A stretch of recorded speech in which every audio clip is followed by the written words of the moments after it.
Welcome to Deep Pockets by Petra Söderling, a conversation about governments, technologies, and innovation. You're now listening to Season 3 of Winter 2024.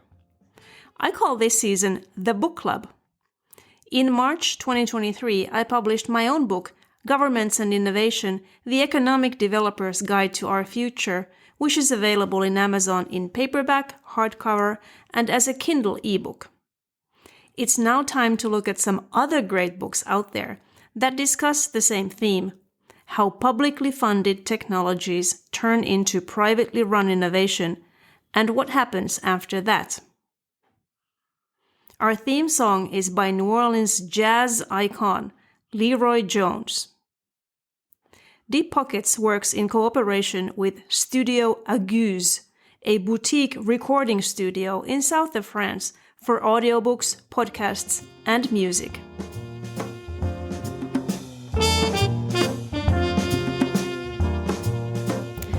As I started reading the book for this episode, the very first chapter, third paragraph, threw me back to a cold winter day that I will never forget. Let's see if you recognize this following quote. From this day forward, it's going to be only America first. America first. Every decision on trade, on taxes, on immigration, on foreign affairs will be made to benefit American workers and American families.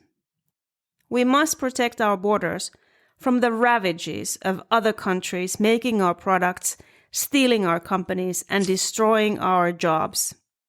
Protection will lead to great prosperity and strength. That, of course, was Donald Trump's inauguration speech. I remember watching it on TV, watching the faces of the leaders of the previous administration as they sat there, expressionless, staring into a void. I remember the face of the Democratic candidate who had lost, the person who might have been the first woman president for the United States of America. The reason, of course, why Donald Trump was up there being inaugurated instead of Hillary Clinton had much to do with globalization and how the American middle class felt it was being left behind these uncontrollable global forces. The book for this episode is Open: The Progressive Case for Free Trade, Immigration, and Global Capital by Kimberly Clausing. It's a book that defends the global economic integration and suggests ways for Americans to, first of all, ride along and not become crushed by international realities, but also to create national policies within the US to equip workers for the modern economy, better tax policies, and better partnerships between taxpayers and businesses. Kimberly Clausing holds the Eric M. Zolt Chair in Tax Law and Policy at the UCLA School of Law. During the first part of the Biden administration, Clausing was the Deputy Assistant Secretary for Tax Analysis in the U.S. Department of the Treasury, serving as the lead economist in the Office of Tax Policy. Prior to coming to UCLA, Clausing was the Thurmond A. Miller and Walter Mintz Professor of Economics at Reed College. Professor Clausing is a non-resident senior fellow at the Peterson Institute for International Economics, a member of the Council on Foreign Relations, and a research associate at the National Bureau of Economic Research. She has worked on economic policy research with the International Monetary Fund, the Hamilton Project, the Brookings Institution, the Tax Policy Center, and the Center for American Progress. She has testified before the House Ways and Means Committee, the Senate Committee on Finance, the Senate Committee on the Budget, and the Joint Economic Committee. That was a long intro, but I really wanted to make it clear that this is a person who is one of the highest authorities on the subject. Dr. Clausing, I'd like to welcome you to Deep Pockets and also ask if I may call you by your first name as we do with other guests here on this podcast. Thank you so much. It's very nice to be here. And yes, of course, you may call me Kimberly. Thank you. Wonderful. Okay. So to get us started, I wanted to ask you about something not directly related to the book itself. The title of your book is The Progressive Case for Free Trade, etc. And also, the first sentence on your Wikipedia page is Kimberly Clausing is a liberal American economist. So my question to you is, are you a scientist or are you a politician? Thanks for that question. So I consider myself an economist first and foremost, and I look at things with the dispassionate view of a scholar and researcher that wants to find the truth. And I studied economics because it seemed really like a good tool that enabled our common sense to go further than it otherwise would in solving social problems that we come across. And I really think economics is quite good at that. So I also come to economics with a passion for solving social problems, and doing so in a way that's easier to do, of course, if we can do it in a cost-effective way, right? So I think economics helps us see that, but it also really serves a social interest. So I don't think my views are easy to label as liberal or conservative, actually, and I don't control Wikipedia or edit my own page very much. So, but I do think some people on both sides of the spectrum would have discomfort with aspects of the views, and in a way they might be centrist relative to either the far left or the far right, certainly.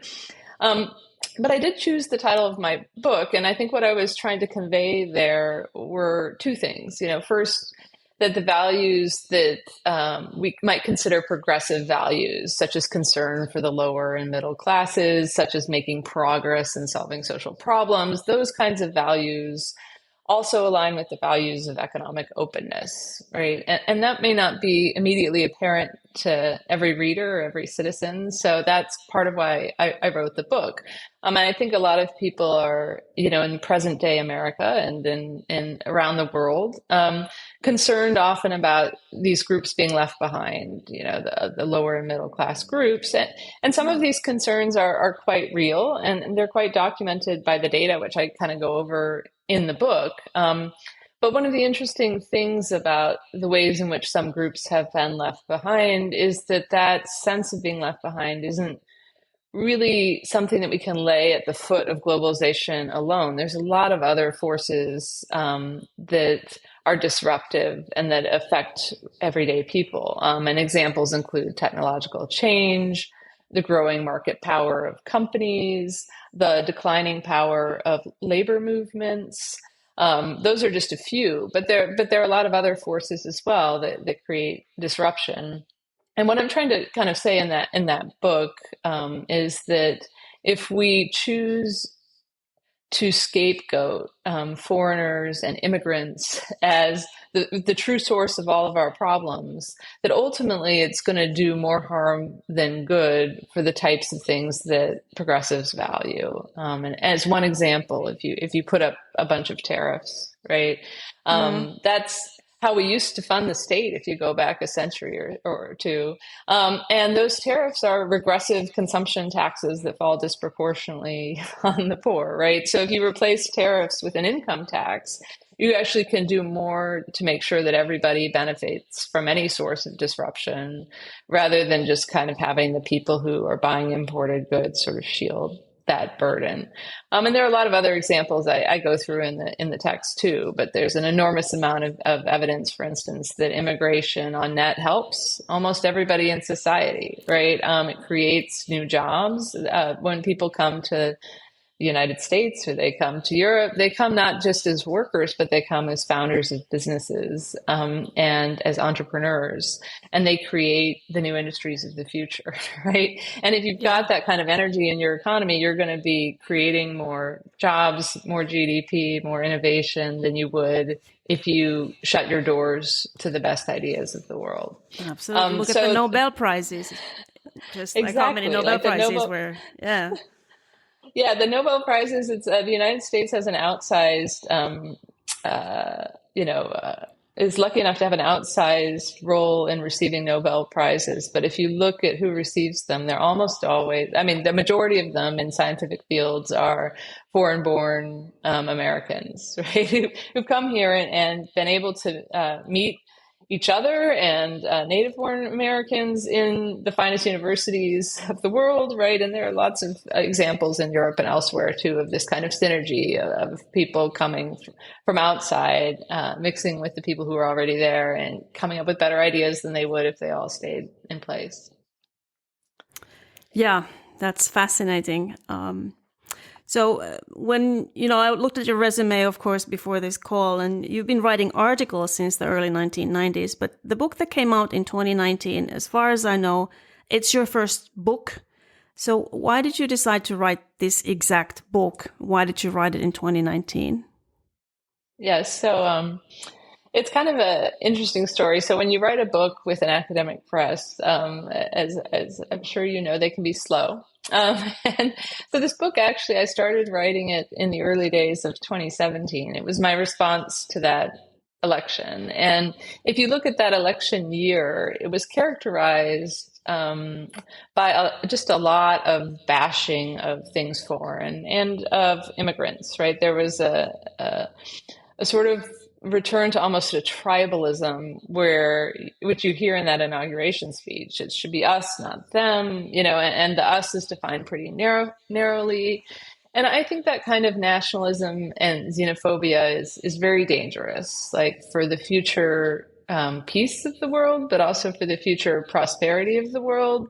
And I talk a little bit about those dangers in the book, but my sole emphasis really in the book is that not only is it dangerous, it's counterproductive to the very aims that you're purporting to serve, right? If your response to American workers that feel left behind is tariffs and immigration restrictions, you're going to be subjecting them to new shocks as foreign countries will retaliate to our tariffs, and that will reduce jobs in export sectors. And new shocks as your industries will have to pay more for their imported intermediate goods, and then we'll have to still face competition from abroad. And new costs at the grocery store. Some simple studies have suggested that the Trump tariffs have added, $1,500 or so to the typical costs faced by an American household in a typical year. Right. So all those things actually kind of don't serve the very interests that they're supposed to serve. And cutting down on immigration is the same thing. I don't think having fewer entrepreneurs and fewer discoveries in the United States is ultimately going to serve the long run economic prosperity. So I suggest in the later part of the book solutions that I think are productive, because I do think there are some real problems associated with economic inequality and with having a group of people that feel left behind. I think those are huge and serious problems, but I think there are productive and straightforward ways to address those problems that don't kind of shoot yourself in the foot. And three that I suggest in the book are making more investments in people, right? So that includes everything from pre-K education to community college to infrastructure that people need to get around in their daily lives. Having a more fair tax code where we ask a little more from those at the top who've been really successful due to technological change and all these market power and all these other forces. And then we use some of that money that we collect from those at the top to beef up the safety net for those at the bottom. And that includes expanding the earned income tax credit that generates negative tax rates for those at the bottom, or expanding the child tax credit to help pull kids out of poverty. And then a third policy that I recommend as well is sort of focusing on, ways that the business community themselves can be more transparent in their actions. So it's less about, I think business and big business even has a lot to offer Americans, but I think they do need to pay their fair share of taxes right here in the United States. And I think they need to also be more transparent about a number of other, actions that they take that have larger societal effects. So I'm not suggesting that we throw out the profit motive. Like, I'm very much on board with capitalism, but I do think it's the responsibility of the state to set the rules of capitalism, and then those rules include requiring a certain amount of transparency and responsibility from business as well. Yeah. I'm chuckling a little bit when you said, you like capitalism. I also say in my own book that, heck, I love capitalism. Like, my book is not Yeah, against capitalism because I grew up in Finland yeah, right next to the Soviet Union. So I saw what it was yeah. like Capitalist. going to the Soviet Union. So capitalism rules, even though, Yes. my kids and their friends, they're anti-capitalists and, they want to Yeah, embrace more equitable and social models, but I don't see an alternative for capitalism at this I point. agree. Yeah. Okay, so yeah, it was 2019 when the book came out, and a lot has changed since. So how do you see the things now? We've had COVID, Ukraine war is ongoing, or Putin attacked Ukraine. Israel Gaza is an ongoing unrest. So would you still write the same book if you had to write it today? Yeah, I certainly would. I mean, I would maybe broaden it in a few respects. I think one of the things that we've seen in the years since the book came out is even more ascendant nationalism, even more conflict. We've seen authoritarian governments kind of throughout the world double down on authoritarianism, and also use the nationalism that they see in the West as sort of their own scapegoat to say, like, we have to crack down on this or that, or inkling of democracy because the West is out to get us, right? Listen to Trump's inauguration speech, right? And so I think some of that backfiring nationalism has kind of caused resurgent authoritarianism elsewhere, and really kind of made these messages of openness, I think, more important than ever, right? I think it's important to think about, well, how do we build strong democracies and strong economies? And I think part of how we do it is by focusing on our own domestic strengths, which means investing in people, right? And making sure our prosperity is shared. And you can do that in a capitalist economy by having appropriate state policies, right? That take a little from the top and help build a safety net, helping those at the bottom, right? So I think these are ways to have a strong, solid, shared prosperity that then leaves you less vulnerable to these arguments that say, hey, no, the only way to be prosperous is to close the border and to scapegoat others and to restrict what we cooperate with other countries on. And one thing we've seen with COVID, and we see with war, and we see with climate change, is that when you're in situations facing public health and national security and climate disaster, no one country can solve these problems on their own, right? It's not like Finland can tackle climate change or Russian aggression or Yeah. public health all by itself, right? We all need each other. And some of these problems are global collective action problems. And we don't just need uh, the West, we need the whole world to tackle things like climate change. Like, if we can't get China to work with us, and they are also very interested, by the way, in working on climate change, if we can't build a more cooperative, um, you know, uh, framework for working with countries like China on climate change, we're not going to solve the problem. Like, the world divided into blocks is going to be a less prosperous and a less peaceful and a less safe place to live. And so I think moving towards Absolutely. openness is more important than ever. Yeah. Yeah.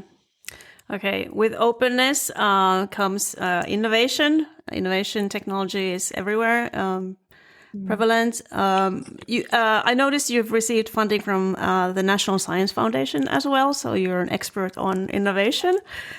So how do you receive the role of technology in economy? And I understand this is a really broad question, but what goes through your mind when you think about the things like social media, cybersecurity, national security, and so on?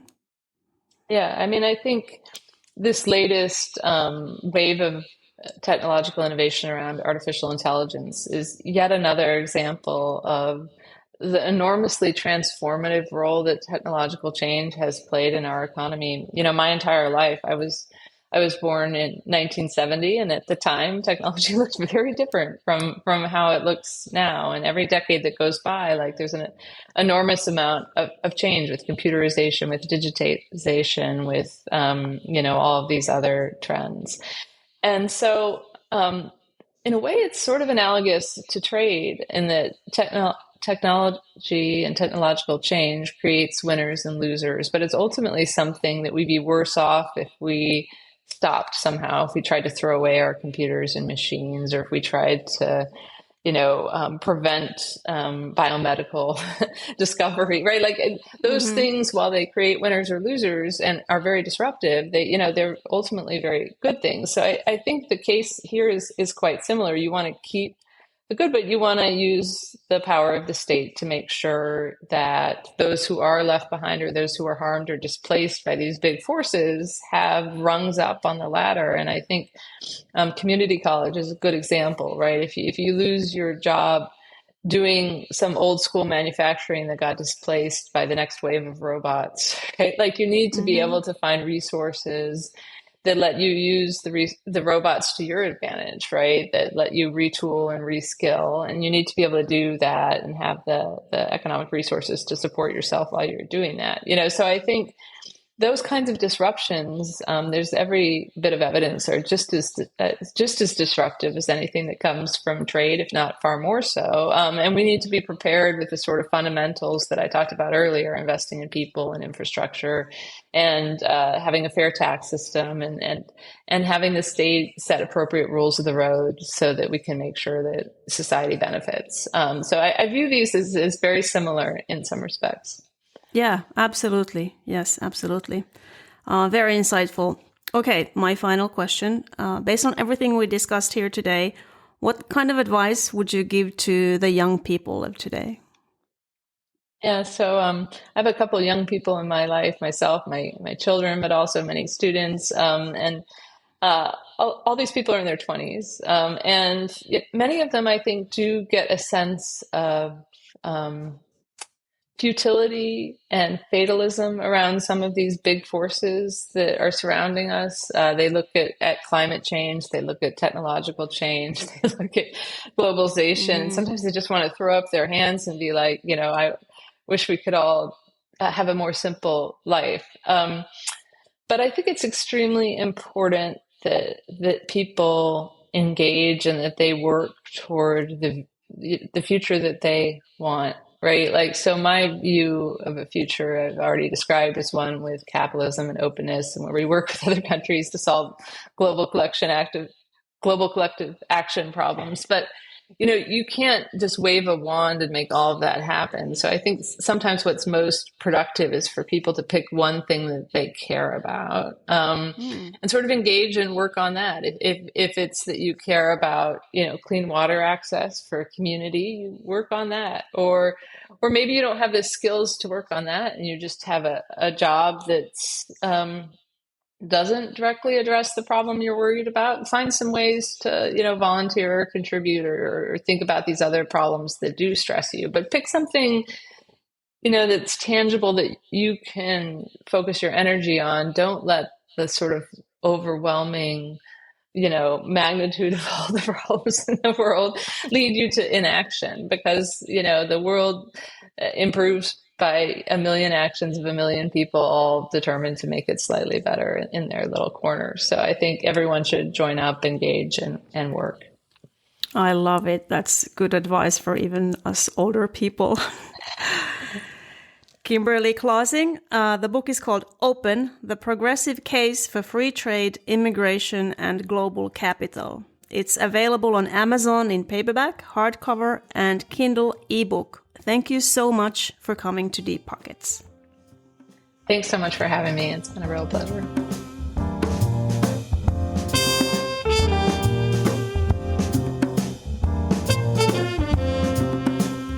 You've listened to Deep Pockets by Petra Söderling. To subscribe for more content like this, go to petrasoderling.com. The wonderful music you heard is by Leroy Jones, an iconic New Orleans Jazz Hall of Fame trumpetist. You can find this and other Leroy Jones tunes at your favorite online or offline music store. Deep Pockets works in cooperation with Maison de la Guse, a quaint bed and breakfast, and Studio Aguse, a boutique recording studio in south of France for audiobooks, podcasts, and music. Stay in the beautiful bed and breakfast Maison while recording your work, assisted by top hospitality and audio technology professionals. Find on Instagram as Studio Aguse, that's Aguze. Thanks for listening, and be sure to subscribe, like, rate, and share our episodes. It means a lot to me and to my guests. We appreciate your support. Thank you.